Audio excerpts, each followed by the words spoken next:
Hi, today we want to show you how to work with your ASTERA Hydra SNAPBAG. The SNAPBAG comes in this pouch. The pouch includes here this SNAPBAG. And as you can see, we have also two diffusions inside in here. Make sure that the two diffusions are always stored in the plastic bag, and also one on this side and one on that side. This avoids the pressing during transport. Okay, let's take it out. Here we go.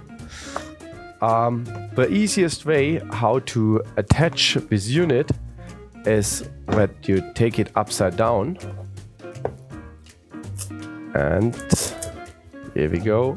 We just mount here the unit in there. And here we go. Now it's attached over there. Now the SNAPBAG is a little bit bent like that. You can easily get it in the contour if you're using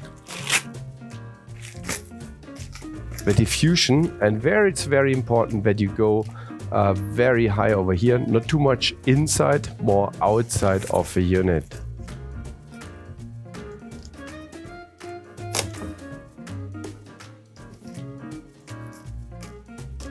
There we go. So now the SNAPBAG gets nicely stretched out, and yeah, it's very easy to work with it as it is lightweight and it is holding in a very nice way onto the fixture. Sometimes these little parts over here are a little bit bent in. You can easily bend them out. It's just like a lamination material that you can bend out again.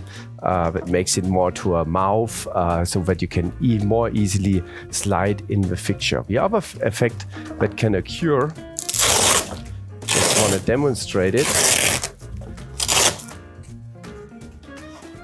that the SNAPBAG becomes something like that. This comes from the effect when you're transporting it, for example, in a case, and you press it a lot on it. I can just simulate it that it's really pressed in a big way. So then the whole shape is becoming more like that. So we don't like that. So what you can do is kind of just take it out like that and press again here with 4 corners in this way, and then it's getting back into its nice shape. So this is an easy way how you can keep the product in a nice shape, and we're looking forward to your feedback. Any ideas welcome here at DoPchoice.com.